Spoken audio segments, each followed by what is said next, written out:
Aide médicale d'État, 3 questions sur sa suppression, votée au Sénat.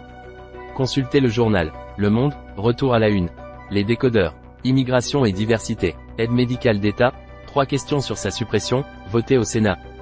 Dans le cadre de l'examen du projet de loi relative à l'immigration, la droite sénatoriale a fait adopter un article supprimant cette couverture maladie réservée aux sans-papiers et créant une aide médicale d'urgence beaucoup plus restrictive. Par Romain Geoffroy. Publié hier à 16h01, modifié hier à 16h38. Temps de lecture 6 minutes. Ajoutez à vos sélections pour ajouter l'article à vos sélections. Identifiez-vous, s'inscrire gratuitement. Vous possédez déjà un compte? Se connecter. Partager sur Facebook, envoyer par email, partager sur LinkedIn. Le Sénat a adopté, mardi 7 novembre, la suppression de l'aide médicale d'État, AME, et a transformé ce dispositif de santé publique, destiné aux étrangers en situation irrégulière, en aide médicale d'urgence, AMU. La mesure n'était pas initialement prévue dans le projet de loi, immigration, du gouvernement, mais ce dernier ne s'est pas opposé au souhait de la droite sénatoriale qui a fait voter la suppression du dispositif. La mesure pourrait toutefois ne pas passer l'étape de l'Assemblée nationale, où le projet de loi devrait être examiné avant la mi-décembre. Voulue de longue date par la droite et l'extrême droite, la suppression de l'AME est très largement critiquée par les professionnels de santé, les associations et les élus de gauche. Ajoutez à vos sélections. S'inscrire gratuitement. Comment fonctionne l'AME? Dispositif instauré par la gauche en 2000, l'AME est accordé aux étrangers en situation irrégulière présents en France depuis au moins 3 mois et qui perçoivent moins de 810 € mensuels pour une personne seule. Cette aide donne droit à la prise en charge à 100% des soins médicaux et hospitaliers dans la limite des tarifs de la sécurité sociale. Cela ne signifie pas que le dispositif couvre systématiquement 100% des soins, l'AME assure une prise en charge limitée aux tarifs de base de la sécurité sociale, ce qui n'a rien d'une couverture intégrale. L'assuré peut avoir des restes à charge, selon les actes pratiqués. Des prestations de base sont ainsi prises en charge sans avance de frais, toujours dans la limite des tarifs de la sécurité sociale. Les soins médicaux et dentaires. Les médicaments remboursés à 100%, 65% et 30%. Les frais d'analyse, d'hospitalisation et d'intervention chirurgicale. Les principaux vaccins, certains dépistages. Les frais liés à la contraception et à l'interruption volontaire de grossesse. Contrairement aux autres assurés sociaux en France, les bénéficiaires de l'AME n'ont en revanche pas le droit à certaines prestations, comme les cures thermales ou la procréation médicalement assistée. Ajoutez à vos sélections. S'inscrire gratuitement. Depuis janvier 2021, le gouvernement a restreint la prise en charge de certains soins et traitements non urgents. Un délai de 9 mois est désormais nécessaire entre le dépôt de la demande d'AME et l'accès à certaines opérations ou soins de ville. C'est par exemple le cas des opérations de la cataracte, des interventions pour oreilles décollées ou des prothèses de genoux ou d'épaule. En 2022, le dispositif comptait 415 000 bénéficiaires pour un coût total de 1,186 milliard d'euros, selon un rapport d'information parlementaire publié en mai.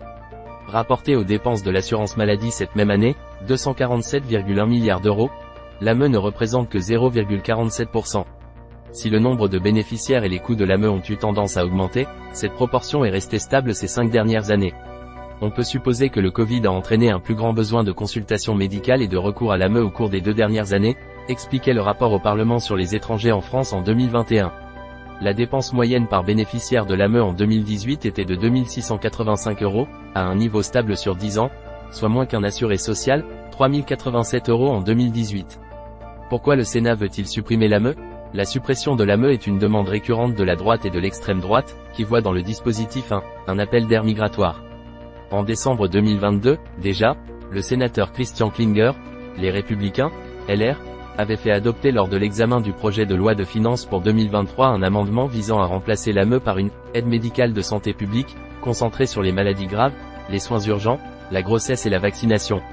L'objectif était de réduire de 350 millions d'euros le budget de l'AME, mais l'amendement n'avait finalement pas été retenu dans le texte adopté par l'Assemblée nationale.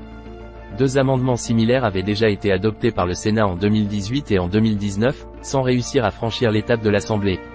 Profitant de leur position de force au Sénat, le groupe Les Républicains a ajouté au projet de loi « Immigration » un article qui ne figurait pas dans la version initiale du texte gouvernemental.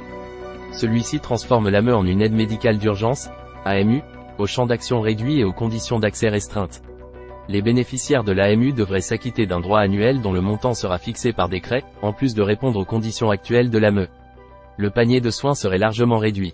L'article un accent circonflexe ER du projet de loi vise à réserver la prise en charge sans avance de frais. Au traitement et à la prophylaxie des maladies graves et des douleurs aiguës. Aux soins liés à la grossesse. Aux vaccins réglementaires. Aux examens de médecine préventive.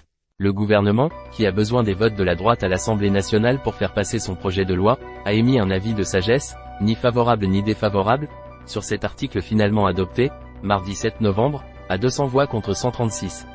Si plusieurs membres du gouvernement, dont le ministre de la Santé, Aurélien Rousseau, ont déclaré leur opposition à cette mesure, Gérald Darmanin s'est dit « favorable » à la proposition de LR. Le ministre de l'Intérieur y voyait le 7 octobre dans Le Parisien, un bon compromis qui allie fermeté et humanité. Ajoutez à vos sélections. S'inscrire gratuitement. Pourquoi cette proposition est très critiquée ? Depuis plusieurs semaines, les professionnels de santé mettent en garde contre une suppression de l'aide médicale d'État, qui aurait des conséquences potentiellement désastreuses d'un point de vue humanitaire et sanitaire.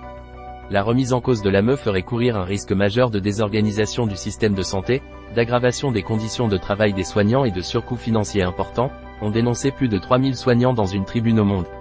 Il est préférable de prendre en charge une maladie bénigne, avant qu'elle ne se transforme en pathologie grave, ou avant qu'elle ne se propage, a expliqué la ministre déléguée aux professions de santé, Agnès Firmin-Le Baudeux, lors de l'examen du texte au Sénat, évoquant « de vrais risques pour notre système de soins ». En 2019, un rapport de l'Inspection Générale des Affaires Sociales, IGAS, et de l'Inspection Générale des Finances, IGF, s'était déjà penché sur la question d'une réduction éventuelle du panier de soins pris en charge par l'AME. Il soulignait que le retrait de certaines prestations pourrait s'avérer problématique sur le plan sanitaire et conduire in fine à des reports sur les soins hospitaliers, plus onéreux. Le principe d'une aide médicale d'urgence reviendrait à attendre que des pathologies se dégradent pour ne les soigner que lorsqu'elles deviennent dangereuses pour le patient, avec le risque d'augmenter finalement le coût des soins. Quant à l'introduction d'un droit d'entrée à l'AME, le rapport de l'IGAS et de l'IGF rappelait l'expérience de la mise en place d'un droit d'entrée de 30 € en 2011, qui incite à une grande prudence.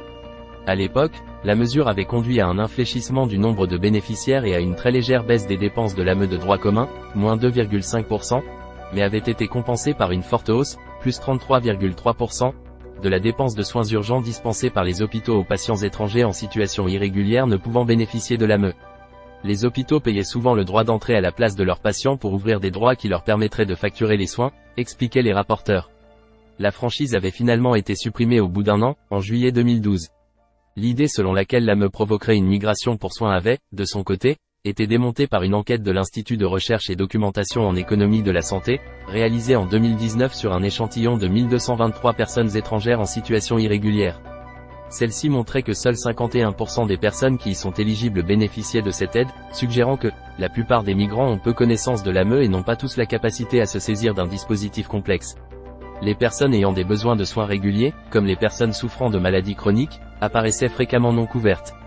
Le taux de non-recours pourrait être encore plus élevé selon Médecins du Monde, qui assurait dans un rapport publié en octobre que 86,5% des patients éligibles à l'AME reçus dans les centres de l'ONG en 2022 n'étaient pas couverts par le dispositif. Ajoutez à vos sélections. S'inscrire gratuitement. Une nouvelle expertise du dispositif est attendue au début du mois de décembre, juste avant l'examen du texte à l'Assemblée nationale.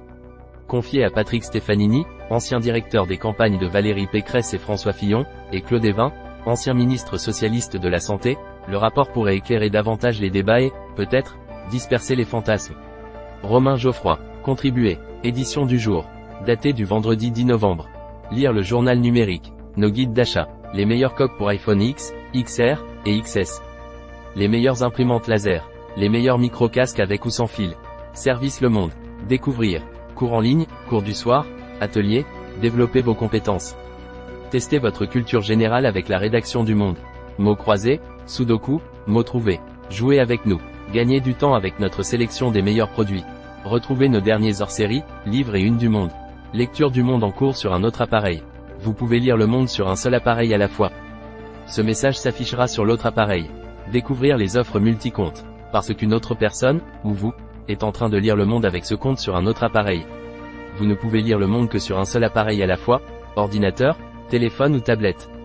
Comment ne plus voir ce message ? En cliquant sur « et en vous assurant que vous êtes la seule personne à consulter Le Monde avec ce compte. Que se passera-t-il si vous continuez à lire ici ? Ce message s'affichera sur l'autre appareil. Ce dernier restera connecté avec ce compte. Y a-t-il d'autres limites ? Non. Vous pouvez vous connecter avec votre compte sur autant d'appareils que vous le souhaitez, mais en les utilisant à des moments différents. Vous ignorez qui est l'autre personne ? Nous vous conseillons de modifier votre mot de passe. Lecture restreinte. Votre abonnement n'autorise pas la lecture de cet article. Pour plus d'informations, merci de contacter notre service commercial. Les ateliers du Monde. Mémorable, travailler sa mémoire. Mots croisés. Sudoku. Résultats élections. Education. Gastronomie. Les meilleures imprimantes laser. Les meilleurs aspirateurs robots. Jeux de société pour adultes. Code promo. Black Friday. Solde. Le monde in English. Algérie. Belgique. Canada. Côte d'Ivoire. Mali. Maroc. Sénégal. Suisse. Tunisie. Découvrir le jardinage. Hit du moment. Formation professionnelle. Le monde événement. Courrier international. Télérama. La vie. Le HuffPost. l'Obs. Le monde diplomatique. La société des lecteurs du monde. Talent. Source sûre. Le club de l'économie. M Publicité. Le carnet du monde. Newsletter du monde. Recevoir les newsletters du monde. Application mobile. Sur iPhone. Sur Android. Abonnement. Archives du monde. S'abonner, se connecter, consulter le journal du jour, événements, abonnés, jeux, concours, abonnés, contacter le monde. Mention légale. Conditions générales. Charte du groupe. Politique de confidentialité. Aide. FAQ. Mention légale. Charte du groupe. Politique de confidentialité. Gestion des cookies. Conditions générales. Aide. FAQ. Suivez le monde. Facebook. YouTube. Twitter. Instagram. Snapchat. FIS RSS.